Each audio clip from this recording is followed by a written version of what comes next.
Hey everybody, welcome. We're going to get started. Good afternoon. Welcome. My name is Parker Menzimer, and I am the Public Programs Manager at the Poetry Society of America. Before we begin, I'd like to let you know that books by these authors are available from Greenlight Bookstore over to the right, so you can purchase books there after the reading during the signing. I'm going to go ahead and introduce all of our speakers today. They're going to share work with you, about 8 to 10 minute readings, and then we're going to jump in with the conversation. So I'm just going to jump right in. Our first reader this afternoon is going to be Richie Hofmann. Richie Hofmann is the author of 2 books of poems, 100 Lovers from Knopf and Second Empire from Alice James Books.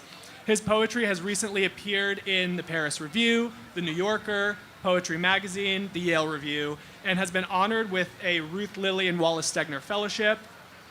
Cyrée Jarelle Johnson is a poet from Piscataway, New Jersey. Round of applause for Cyrée, thank you. He is the author of Slingshot, a winner of the Lambda Literary Award for Gay Poetry. Johnson was awarded a Ruth Lilly and Dorothy Sargent Rosenberg Poetry Fellowship from the Poetry Foundation and served as the inaugural poet in residence at the Brooklyn Public Library. Watch Night, his forthcoming book of poetry, considers ancestry as history in the context of the great Black migration of the 20th century, familial estrangement, and queer family.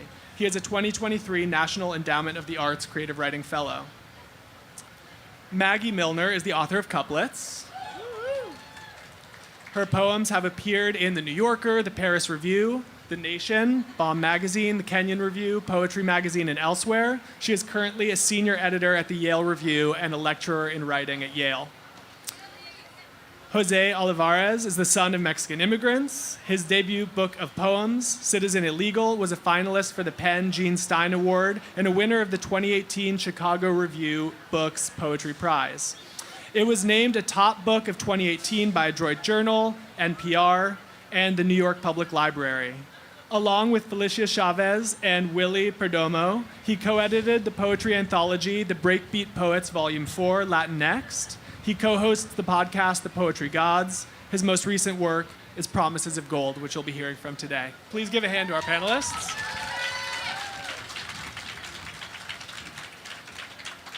All right, Richie, would you start us off? Okay, and now I'm going to read poems. Can you hear me okay? Oh, good. I'm going to read some poems of, what is this called? Love, sex, and desire. My favorite subjects from my book, 100 Lovers. One Another. We are knotted in the white bedding. I don't want sleep to separate us. We breathe with the darkness like an enormous animal. Our bodies manufacture their odors. I taste earth on his skin. Eros enters where shame had lived. Pale sun, then morning. How easily the earth closes its cavities. I leave the apartment wearing his black anorak.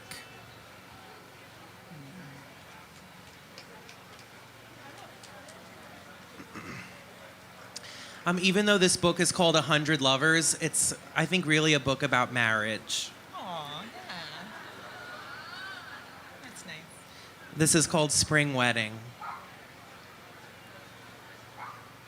The day before we married, we napped in the afternoon with no sheets over us and felt the breeze from the lake on our backs and butts and legs. It felt different, a small rebellion, though we've slept in one another's arms for 10 years, like little beasts, vulnerable and hairy, with saliva on our skin. The next day, we were men again. ironed shirts, knotted ties of silk, deodorant, parted hair, promises. We will have children. We will buy another house. One of us will get cancer. All of our parents will die.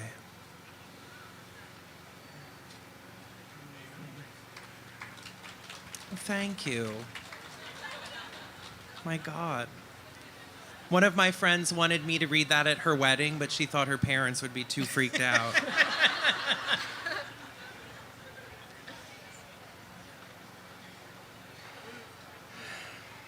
This next poem is crude, but educational. It's called The Fables.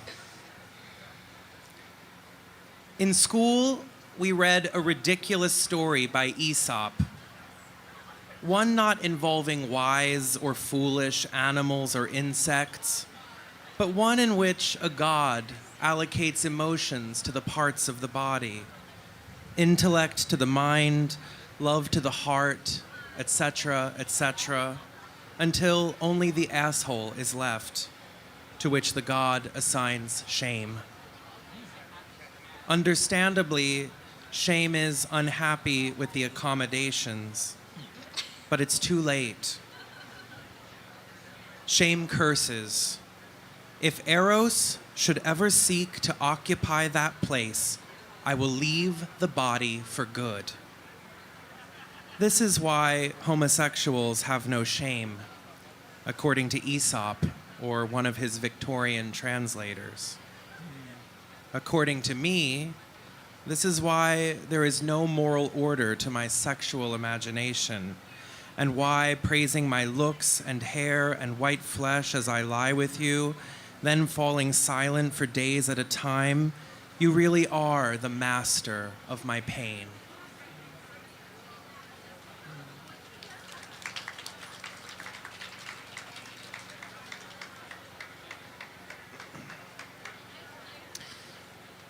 Things that are rare.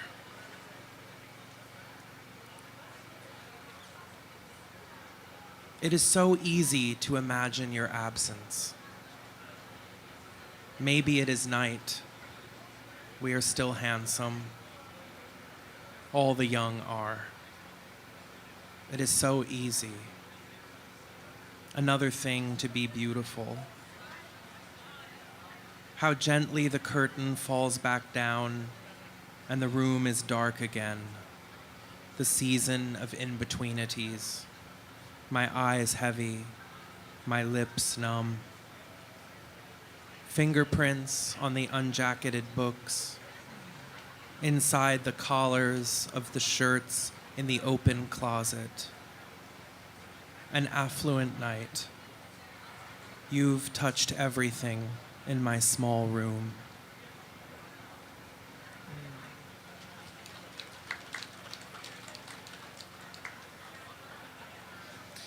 I'm going to end with another love poem. This is called French Novel.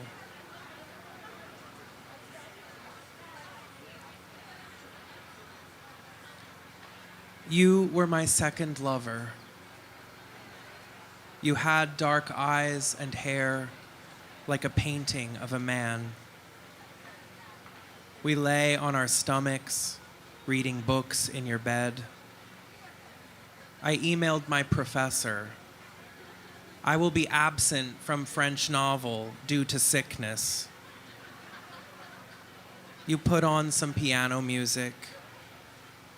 Even though it was winter, we had to keep the window open day and night. The room was so hot, the air so dry, it made our noses bleed. With boots, we trekked through slush for a bottle of red wine we weren't allowed to buy, our shirts unbuttoned under our winter coats. The French language distinguishes between the second of two and the second of many. Of course, we'd have other lovers. Snow fell in our hair. You were my second lover. Another way of saying this, you were the other, not another. Thank you. Thanks. Thank you so much, Richie. Now Cyrée will be reading from Slingshot. Hey, I'm Cyrée Jarelle Johnson. And this is a poem that is lewd. All of my poems are very lewd. So if you didn't come for that, then sorry for you. But it's also an ode to my friend and sometimes mentor, Leah Lakshmi Piepsana Samar Sinha. Magenta, the kind my homie Leah calls screaming vulva, a sparkler through gray hair with glint of mercury. Quickly become elders in this city, smears our fingers like new murder. They're my mentor with Sinti Roma's Bleeding Tarot. When I was a kid, they wrote Femshark Manifesto. I lived a life with pink books and gem mischief. That zine was the zine that I mean when I mean the zine. It was a roll call for femme styles, pumped a saline shot of sadness, but at least there was fucking to look forward to. I wanted to grow up, then be them, then be their friend forever. Wash all their dishes, eat drying pizza out the box, so I filled 3 bags and moved to Oakland. It was blank verse for 10 months and fucking. I slept on Anna's couch as ever and wrote for weed magazines. Hot-handed roof gardens blush pink as lips. The other ocean coughed out boys with limps and lisps. Prince punctuated all my trysts. I dated a cop for about 6 months, a future flush with killer's gear. He won't tell you about the rapes, but he paints and sculpts them in his face where eyebrows once were and should appear. Alas, this poem can't reinstall the skin or grow his eyebrows back again. His fetid hide has ceased to be for all of our eternities, and for this, only impotence. A poem mauve with fizzy goiter, flaccid as Pacific Six spray spewed. A poem to coil you in fistula of yarn and stars. So that poem is actually about how I came to consciousness. So I'm from a family where a lot of people are in the military because I'm from a town with an active military base. And I had never thought of soldiers as cops until I met a soldier who really defended cops. And I was like, holy shit, you're a fucking cop. So it made me see my entire childhood, my life in a different way just by fucking on somebody. So while I think that sometimes poems about lust and sex can be reduced to pleasure, the basest kind, I don't know that we can really know each other until we know each other in the eyes of a lover. Speaking of that, you know how sometimes you're like messing around with someone, especially if you're like a trans guy who dates other trans guys or whatever, or like an approximation they're in, and you're like, you kind of look like me. Why do you look so much like me? Yeah, it happens. It's called doppelganger. Queer utopians think human beings are perfectible, but they're not. They're just correctable. In an hourly motel, I ask you how many tattoos you have, although I count 14 every time you doze and add your spit to the mysterious stains on the pillows, but the ink proliferates in twilight sticky gold. Is a cover-up 1 or 2 or 3 tattoos? And how many about your forced disappearances? And how many about the appearance of manhood? And how many about being a man with his face buried in pillows? A short black man hydroplaning down our impossible. I hate how much I love when you suck my toes, and I despise you for making me beg. That's why I can't know you. That's why I stay perpetually ahead of your judgment. You look just like me when I'm fucking you from behind. I'll suck that shrimp cock to the glove pop plus 1 extra watt before I figure it out. I don't know God anymore, but let's stay here on our knees and wait for him to come.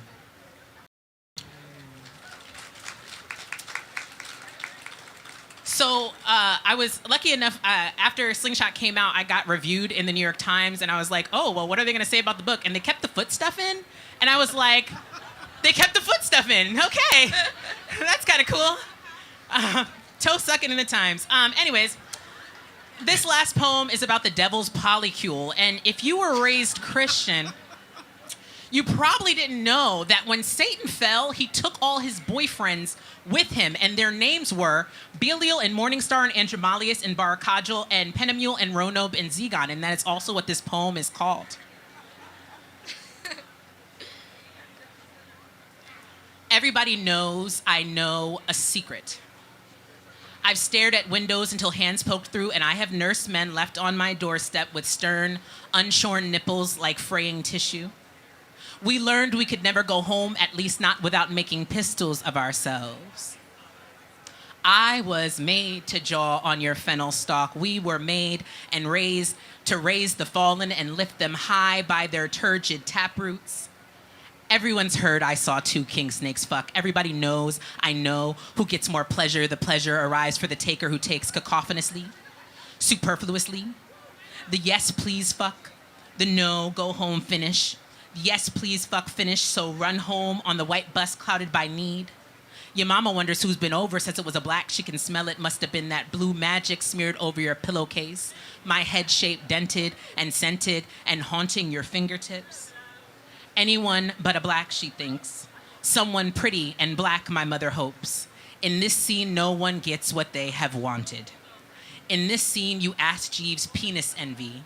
In this scene, you fly me to Arizona, 4 stained fingers, twist, twist inside, push, push. In every mirror you find a demon, 4 stained fingers, twist, twist inside, push, push. In this house, there is no God but downlink. In this apartment, we take rent in rimming. In this hovel, you flash your dick on path trains. In this shack, I suck you deep on the pier.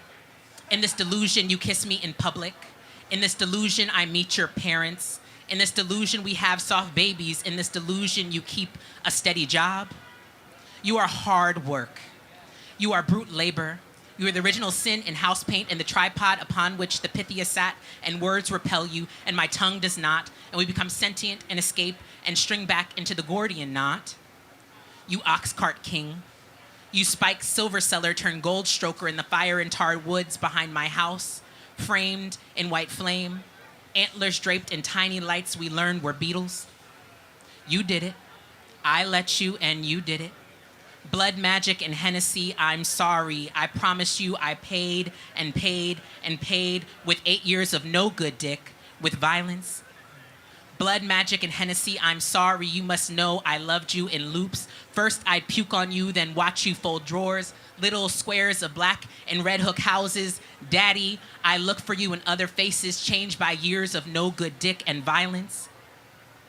In this scene, I Google penis envy, my stern, unshorn nipples like fraying tissue.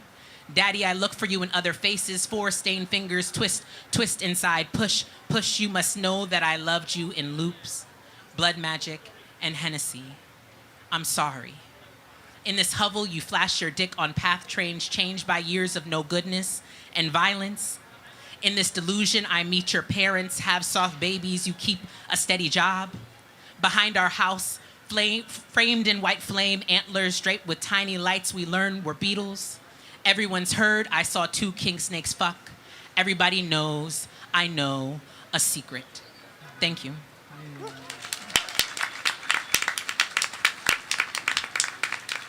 Thank you so much. Next, Maggie Millner is going to read from Couplets.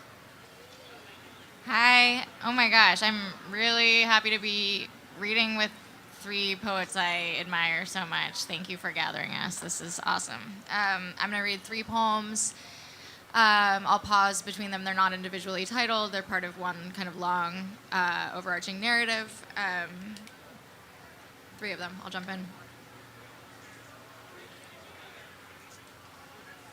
You hadn't intended to see her a second time, but when she invited you out for a drink one Friday night, you decided to go and find out if perhaps your desire had waned, had taken care of itself, as strong feelings born of fantasy and instinct sometimes do when brought into the harsh light of lived causality.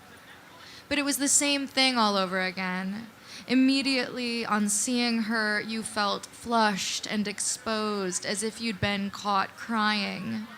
Your stomach considered for a moment revising the course of its metabolism.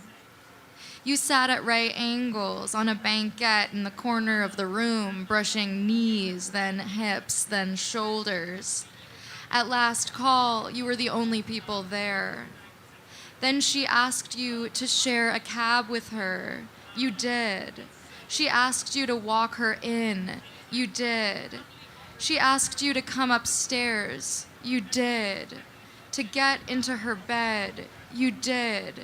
To press yourself lengthwise against her. You did. To fall asleep like that. You did. To drink coffee with her when you woke. You did. To kiss her on the mouth. You did. To kiss her with your tongue. You did. To let her touch you once just to see if you were really as wet as you said you were. You did. To unclasp your bra. You did. To rub yourself against her till you came. You did. To read her the erotic poem you loved. You did. To remove your pants. You did. To let her taste you. You did. To come again inside her mouth. You did. To penetrate her gingerly. You did. To get out of bed at last. You did. To go get pizza down the street. You did. To eat it on the sidewalk in the snow. You did. To go back home with her. You did. To sleep there one more night.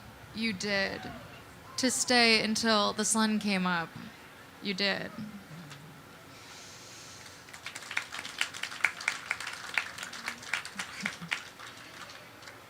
Now and then I'd get the strange impression that she was me. A stab of thonic recognition would set off a little spasm in my eye. Sometimes from far away I'd spy her slanted walk or messy hair, and every muscle in my body would contract. At school, while my students bent over their exams, I'd scroll through photos on her Instagram, the fabric growing damp between my legs where her finger liked to press itself inside me like a key. An undiscovered ancestor, an eidolon, an isomer, and an uncanny sense of unity to love in her what had always seemed deformity in me. To yield, to feel the snugness of the fit, to turn the lock, to hear the little click.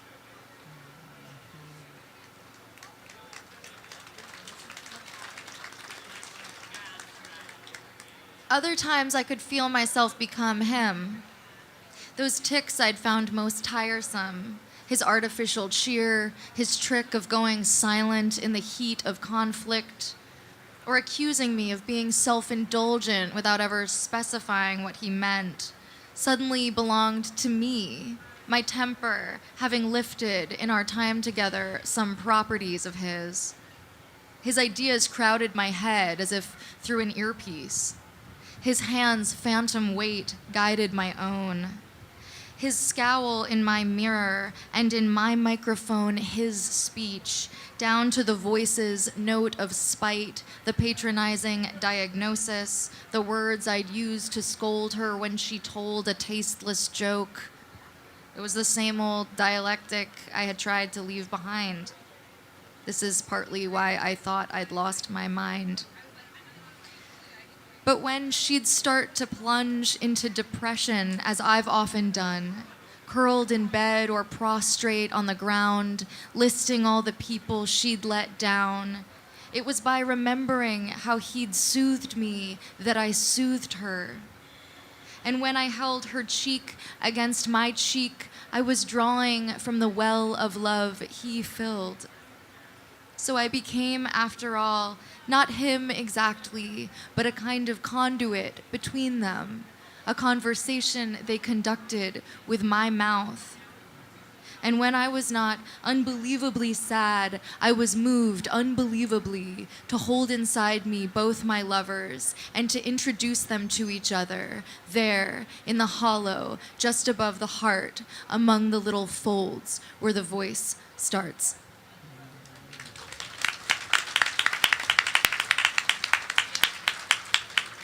Thank you, Maggie. And now Jose will be reading from Promises of Gold. Hello, everybody. My name is José Guadalupe Olivarez. I'm going to start with the last poem of my first book, Citizen Illegal, and then I'll read 2 poems from Promises of Gold. I just want to say hello to all of you. You look amazing. Thank you for being here with us. I'm so excited to be here with Cyrée, Richie, and Maggie. This poem is called Guapo. I start with my feet because I hardly ever look at them to say hello. Hello, left foot. Hello, right foot. I give my feet my favorite name, the name my mom gives me when she brags to relatives. Que guapos, I say to my best kick, my awkward dance partners, my friends in almost catching the beat. I move up through the hairy terrain named my legs. Guapo, I say to moonlight skin. Heartbreaker, I say to my thighs, ass, and dick. My lover took all her pet names when she left. My name doesn't belong to her now. Ay papi, I say to the scar on my belly. I only knew my name when it came out of her mouth. Ay shorty, what it is, I say to my freckled chest. To the red bumps I used to hide under t-shirts. Ugly as all hell, but all mine. My chest so pale it glows in the dark. Guapo, I say to the lanterns I carry. My red beard. I give myself all of the names I like. Young Joselito, Papi Churro, Lupe. Shout out my hair while I still have it. This is an old poem. Shout out my hairline and how it makes me look like my dad. My face I got from my mom. We look the same when we are laughing. Guapo, I say. It is my new name. It is my old name. It is my only name.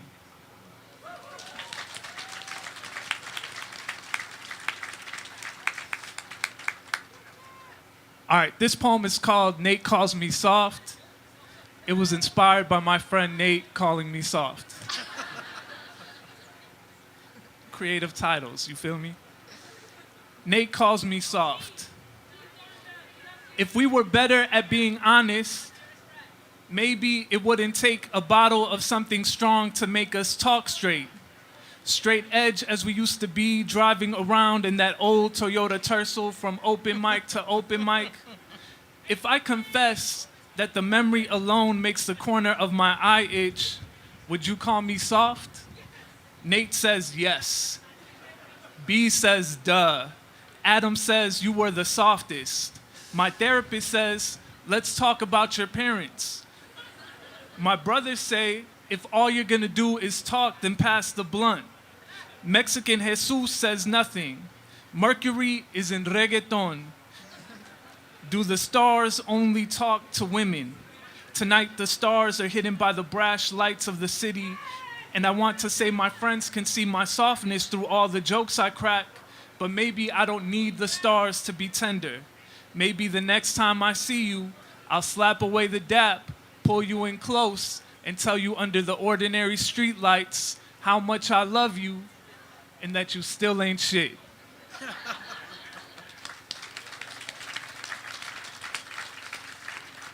Cool. This will be the last poem I read. This poem is the second to last poem in the book. It's called Let's Get Married. I wrote it for my friends Allison and Nate on the occasion of their wedding, and which happened 2 weeks before my own wedding. So let's get married. Let's get married on a Tuesday with the 6-piece from Harold's as our witness. Yeah, shout out to you if you know. Let's get married at noon and then again at 3:30 when the school day lets out and a whole block of dandelions flower our ceremony. Let's get married under a full moon and then again under a new moon so every celestial being can witness our vows. Love, one wedding isn't enough for me. I want to propose again and again. On a Wednesday because you did the dishes. On a Thursday because we woke up next to each other again. Say yes, say less. I'll be on one knee asking to share in the delight of knowing each other. Let's get married because Chicago, because St. Louis is a city on the map, because your name is my favorite word. Let's get married because there are vows we can only make in the dark, because we don't need a witness to say I do. Let's get married because it's raining and that's supposed to be good luck. Mi amor, mi cielo, mi vida. Let's get married in every language we can and can't speak. Under every God, my God, the way you look at me is a miracle I believe in, because we get one life, one. Say yes, then say yes again. Let's get married after we get married, because underneath every word I write, there is one word I carve into every desk, one word I tag onto every building on every block of my heart. Marry me, make me, no, not complete, but a little more alive than I've ever been. Thanks, y'all. Thank you so much, Jose. Can we get a round of applause for all of our readers? Thank you, guys. Thank you, Parker. So I want to open the conversation up with a question for you, Jose. You wrote very movingly in your foreword to Promises of Gold about the kind of love poetry that you wanted to attempt to write in the book. And you talk about wanting to write love poems for your family, wanting to write love poems for your homies, not necessarily writing erotic love poems, but sort of like broadening the idea of love to be more inclusive. And I'm wondering if you could speak a bit about that. Yeah, absolutely. So I spend a lot of time traveling to high schools around the country and universities. And before reading a love poem from Citizen Illegal, I'd be like, all right, raise your hand if you're in love. And all the students would be silent. You know what I mean? And it just occurred to me that for a lot of the young people that I was seeing, they had, and I think this was true for me too, their idea, and maybe, I'll speak about my own idea, my idea of what love had been so hyper-focused on the romantic that I was missing all of the ways that love was already abundant in my life. And so I wanted to take the time to really think about all those different loves that were present in my life in this book. Thank you. And then sort of a similar question for you, Richie. You said, and it was an offhand comment, but that although your book is called 100 Lovers, you think of it as a book about marriage. I'm wondering if you could expand on that comment. Well, I think in this book I wanted to capture what was kind of uniquely beautiful about different kinds of erotic love. I kind of kept to the erotic realm, but for me that's kind of a wound that keeps giving, so I haven't felt like I've exhausted it. But I think it was also about becoming a self. I mean, I was thinking, like, as I was listening to everyone up here read their poems, it was interesting how many of the love poems were really about learning who a self is, who desires, seeing oneself in a lover's eyes. And so I think that's kind of the kind of premise of so much of the book. And marriage is, the kind of that one lover that one commits to irrationally, but beautifully, seemed like an important subject, especially what it meant for me to be able to be married as a gay man, and thinking about how all of these other kinds of erotic loves don't go away, even if one is married. Those desires are still an important part of relating to the world and relating to yourself. Yeah, I love what you say about sort of love poetry or erotic poetry being a kind of revelation of the self or discovery of the self. And, I wondered a lot about self-revelation as a feature of love poetry and often of erotic poetry as I was rereading all of your books. And, I was struck by one of the ways we often know that we're reading a love poem is we have this feeling that the poet and the speaker are sort of the same person and that they're speaking from experience about an experience of love. So I was wondering how you all approached self-revelation, confession, the experience of writing about yourself in these books, if you felt like you were writing about your experience, if you felt like you were trying to trouble the idea of the love poem as sort of a confessional, self-revelatory act. Maybe we could start with Cyrée. Would you start? Yeah, I am a 12th house Venus. I don't really think of myself as Troubling the Love poem. I love love. And it's in Pisces too, Sun and Venus in Pisces. So I really love love. I think that it's a very important topic. And I also think that it's overdetermined in our society. Like, who can be loved, who believes themselves to be lovable, who believes that they can find love in this lifetime, who believes they can keep it, who sees models of their own lovability, even within marginalized communities, right? There's such an emphasis in queer communities on conventional beauty that's decided for us by other people. Other people could decide what's beautiful for even queers. And so, and internalize it, about how much love we think we can have and with whom. And I think that when I came out as trans, an entire world of sex opened for me that maybe wasn't available to me in other bodies, but an entire world of love closed for me. And Slingshot is, in some ways, it's an elegy in love poems and a goodbye to a time in my life where, living as a femme woman, people treated me like a trophy, like an item, and living as a femme something else, people treat me like a freak. So really thinking about what love was available to me in those bodies, the ways that I felt about the people that I loved in all of my forms, I think it's important work, and I think it's political work. And some of the work in Slingshot too, because it is, so much of the subject matter is definitely confessional, but in other ways, right? Like talking about histories of sexual violence, state violence. And so thinking about like not just wanting to come off as a victim, but really thinking of the ways that love implicates us, in the ways that love exposes our bias and doesn't render us in good lights. So I don't think that there's a more important topic. And in that way, I align myself with Plato and Socrates and, other folks who thought love was really important. Thank you. Maggie, could you speak to this a bit in Couplets? How does that sort of confessional or self-revelatory? Yeah, I think a lot about that category of the confessional.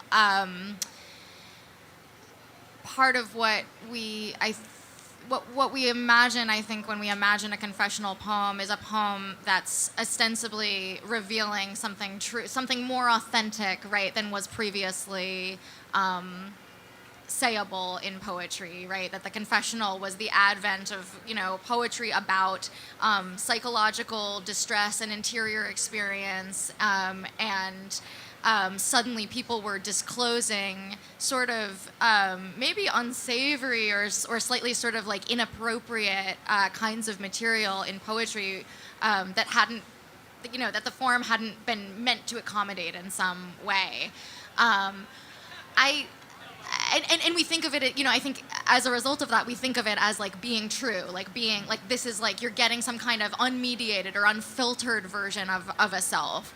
I think it's what we do is incredibly mediated and incredibly filtered, right?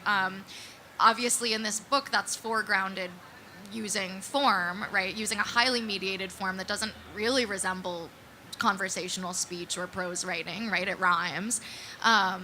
But also, but I'm very aware of kind of both, wanting to do two things at once, wanting to give a reader an experience that feels like they're being let in on some very intimate truth, and that that the poem is a room that we can kind of be in together, the two of us in this like deeply kind of intimate address, and I want that to be kind of authentic. I want it to be honest. I don't want to be dissembling, but I also want the reader to know at the same time that I'm like, I'm in charge, and I'm making something that is, it's artificial. It's artifice.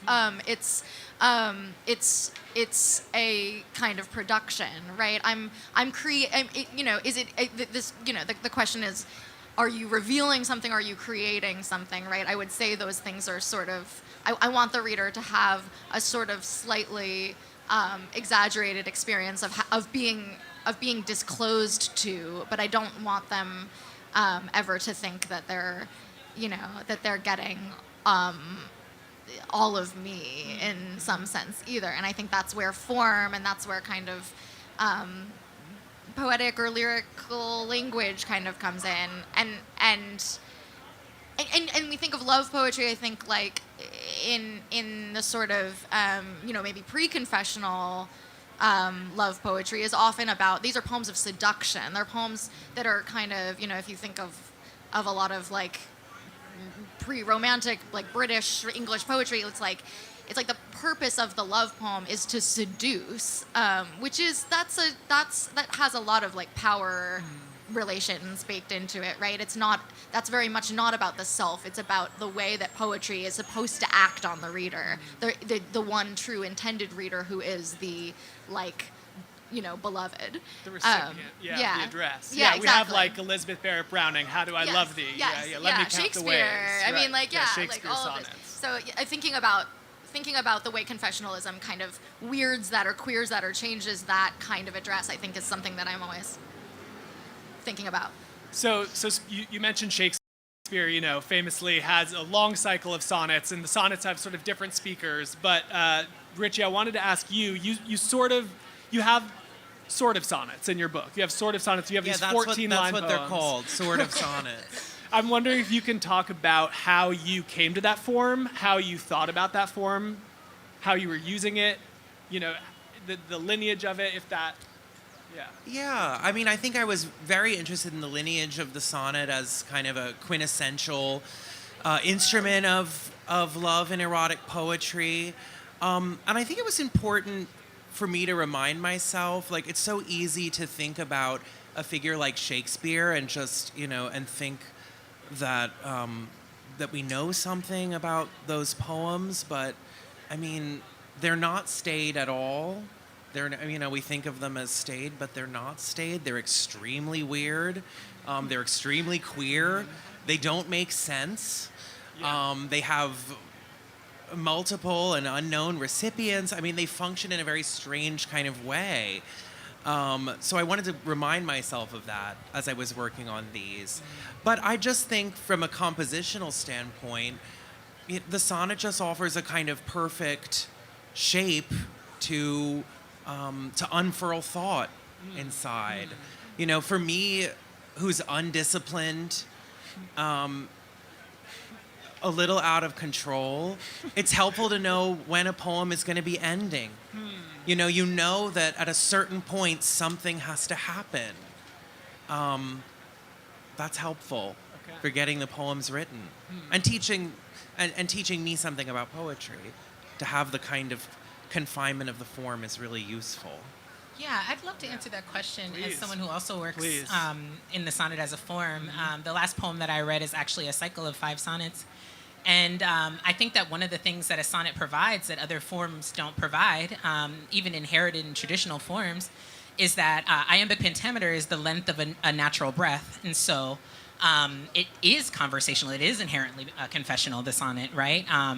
And so by constructing the sonnet, especially in 2023, you are interrogating the sonnet, right? Like you cannot address form in English without addressing the history of colonialism, of European literature being the standard by which everyone is measured, right? It's a limiting factor as much as it is an enabling factor. And I think that that's one of the reasons that, if there's anything I proselytize, I do proselytize marginalized writers making form their own, because there's a way that you can address the canon without having to say some of the things that power expects you to say about your experience just by writing in the blocks that, using their Lego set to tell your own story. And so thinking about the sonnet, not just as a romanticized form, but also as a hegemonic form, and thinking about what the pressures of oppression are on the way that we love each other. Thank you. So, Jose, I'd love to ask you about form in the context of Promises of Gold. I was struck by how multifarious the forms are. There's so many, like it's ecstatic, There's prose poetry, there are short poems, there are longer lyrics. I'm wondering how you thought about form and approached that as you composed the book. For me, when I was kind of putting together the book, I was thinking about the experience of the reader and wanting to provide different. I mean, for me, there's kind of three major themes to Promises of Gold. There's love in all its different manifestations. There's money and class. And then I think there's place. I think, where I come from is very important and where my poetry is rooted in. And so in trying to tell this story, these poems about how these three things kind of intertwine, I wanted to provide different entry points and different styles and different ways of kind of not necessarily repeating the same thing, but trying to break through some of those containers, if that makes sense. So there are a bunch of sonnets in Promises of Gold. For me, one of the most important reasons is because since the beginning of the pandemic, it's been harder for me to write longer things. My like discipline, which was already kind of a question mark to begin with, is even more questionable now, And so a sonnet has been kind of perfect for me because that is kind of the 14 lines is like what I can think in, you know what I mean? And it fits with the kind of ways I want to write with the volta, and I'm always kind of looking for where I can kind of flip it a little bit. So that was very helpful to me in kind of finding the entryways into the poems. Thank you. So I'm going to ask a question and just ask you all to answer it, like coming back towards me, like a slingshot. So if I could ask, what love... This is sort of you can answer this two ways. I'm thinking of what love poets sort of inspired you, and I think the answer to this question could be like, what is a love poet that you encountered at a formative time that sort of like turned you on to love poetry, or like which poets were you thinking about as you composed these books? Cool. I was born on Valentine's Day, so I, like Cyrée, kind of was born into love poems. The first two poems I ever wrote in my life, one was a love poem, and one was like a political poem about bringing our troops back from Iraq. So, like very early on, the two kind of dominant things in my life have been pretty consistent. For me, the poets that made me, and I'll specify a single poem. My favorite love poem is Mountain Dew Commercial disguised as a love poem by the poet Matthew Oltzman. I love how surprising it is, how it turns this ordinary object of a Mountain Dew drink and turns it into something that is very romantic and seductive. And so for me, that's the poem that made me feel like, all right, just because I'm from like a steel-working town of Calumet City, I can make it as romantic as Paris. Like, let me see if I can find to make our little basements where we used to hang out and party and do whatever, and see if I can make that as romantic, as seductive as somewhere like the Eiffel Tower or like the postcard images. And so for me, that poem meant everything to me. Thank you. I think of Adrienne Rich's 21 love poems. That feels like a kind of patron saint of this book. They're love poems. It's also sort of charting a breakup. And there's this, I think, very pertinent kind of way that she is playing with form, with the sort of ghost of the sonnet, and kind of reappropriating those tools to talk about queer desire.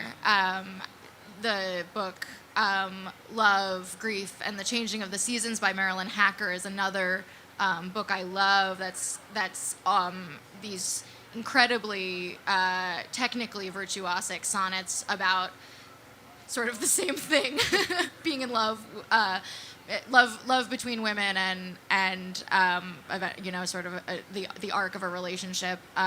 Maggie, I'm sorry to interrupt you. We're going to get the old hooked Got pain it. soon, so I just want to move on to Richie before Let's go. Yeah. I'm sorry. Thank you. Oh, I'll just recommend the modern Greek poet C.P. Kavafi, who more and more people are reading. I think what I learned most from his poetry was how to make a kind of sensuous world that you'd want to inhabit. I mean, he makes those rooms where these love encounters happen come alive. Yeah, June Jordan, Haruko and Love Poems. I think it's an amazing collection of love poems. So genuine. All of Audre Lorde. I mean, she's been collected very well. You know, like her collecteds are better than most collecteds. And she just loved the people. She really did. You know, the biographies, maybe, you know, we all have places to go and people to evolve into. But, you know, she really loved the people. And also I'm a member of the Haas Hive. Robert Haas, like, come on, Robert Haas. Like, he really, his love and sex poems and also, you know, his love of the earth, you know, like a story about the body or, yeah, like, he does it. He does his thing. Haas Hive. Yeah. Faint music. Yeah. Yeah. All right. Well, thank you so much, you four. Thank you for your readings. Thank you for your generous conversation. Let's have one more round of applause for all of our poets. Thank you all so much for coming and for being here. You can purchase books by our authors at the green light tent to our right. So thank you so much. Stick around.